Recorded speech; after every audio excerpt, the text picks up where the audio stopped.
நாளைக்கு வட்டி காசு தரல சீலைய உருவி சீரழிஞ்சு போய் நிப்பேன் நாய. நடிகர் சிவகார்த்திகேயன் தயாரிப்பில் புதுமுக இயக்குனர் சிவகுமார் முருகேசன் இயக்கத்தில் ராதிகா முதன்மை கதாபாத்திரத்தில் நடித்து வெளியாகியுள்ள படம்தான் தாய்க்கிழவி.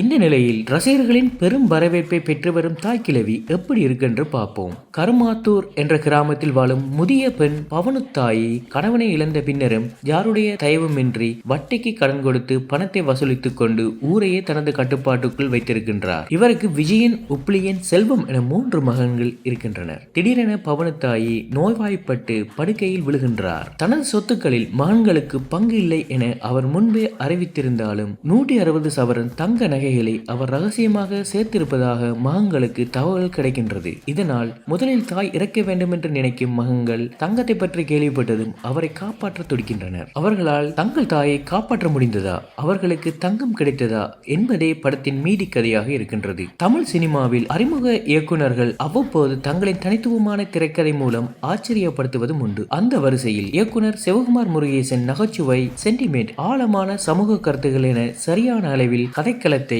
உருவாக்கி ஒரு தரமான திரைவிரு கொடுத்துள்ளார் என்றுதான் சொல்ல வேண்டும். படம் முதல் பாதி முழுக்க நகைச்சுவையும் 2ஆம் பகுதியில் சென்டிமெண்டும் என ஒரு நேர்த்தியான திரைக்கதையை எழுதி தனக்கென ஒரு மிகச்சிறந்த தொடக்கத்தை பதிவு செய்திருக்கின்றார். இந்த படத்தின் தயாரிப்பாளர் சிவகார்த்திகேயனே தான் அடுத்து நடிக்கும் 2 படங்களையும் இயக்கும் வாய்ப்பை சிவகுமார் முருகேசனுக்கே கொடுத்திருப்பதில் ஆச்சரியமில்லை என்றே சொல்லலாம். படம் முழுக்க கமலஹாசனுக்கு ட்ரிபியூட் போல பயன்படுத்தப்பட்டிருக்கும் பாடல்கள் செம் ஐடியா தான். அந்த பாடல்கள் படம் முழுக்க புத்திசாலித்தனமாகவும் பயன்படுத்தப்பட்டிருக்கின்றன. குறிப்பாக இன்டர்வல் காட்சியில் விஸ்வரூபம் பாடல் பயன்படுத்தப்பட்டிருக்கும் இடம் அசத்தலாக அமைஞ்சிருக்கு.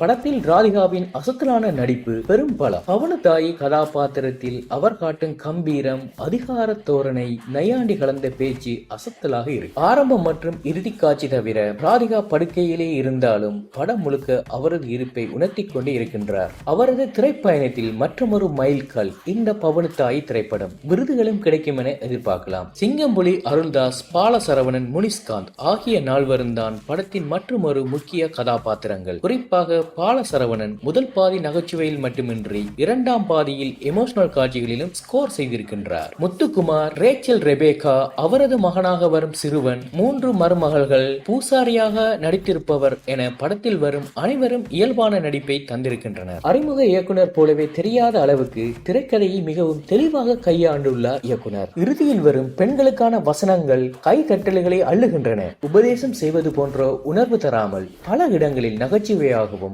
சில இடங்களில் உணர்வு பூர்வமாகவும் கருத்தை சொல்லியிருப்பது பாராட்டுக்குரியது. நிவாஸ் கே பிரசன்னாவின் பின்னணி இசை கிராம சூழலுக்கு உயிர் கொடுத்துள்ளது. படத்தின் தொடக்கத்தில் வரும் முருகனை பற்றிய அந்த பாடல்கள் மனங்களை ஈர்க்கின்றது. விவேக் விஜயகுமாரின் கேமரா கையாளுகை மதுரையின் சுற்றுப்புற கிராமங்களின் அழகை கண்களுக்கு விருந்தாக்குகின்றது. மருமகள் கதாபாத்திரங்கள் இன்னும் கொஞ்சம் வலுவாக இருந்திருக்கலாம் என்று தோன்றுகின்றது. கிளைமாக்ஸில் அவர்களுக்கு கொடுக்கப்படும் முக்கியத்துவத்துக்கு ஈடாக அவர்களின் முந்தைய காட்சிகள் அமையவில்லை என்ற உணர்வு தோன்றுகின்றது. குறிப்பாக ஒரே இரவில் பலரும் திருந்துவது போன்ற காட்சி மட்டும் எடுபடலைங்க. மற்றும்படி பெண்களுக்கான சொத்துரிமை, பெண் கல்வி, பெண் சுதந்திரம் போன்ற விஷயங்களை வலிந்து திணிக்காமல் குடும்பத்துடன் அமர்ந்து கலகலப்பாக சிரிக்கவும் சிந்திக்கவும் ரசிக்கவும் வைக்கின்றது தாய்க்கிழவி. இப்ப இந்த வீடியோ பார்த்திருக்கிற நண்பர்களுக்கு நான் என்ன சொல்றேன்டா, மிஸ் பண்ணிடாம தியேட்டருக்கு போய் தாய்க்கிழவின் அட்டகாசத்தை பாருங்க, பார்த்து மகிழுங்க. அப்படியே சப்ஸ்கிரைப், லைக், ஷேர் பண்ணிடுங்க. நன்றி. மீண்டும் ஒரு பதிவுல சந்திப்போம். இது உங்கள் சினி வாய்ஸ்.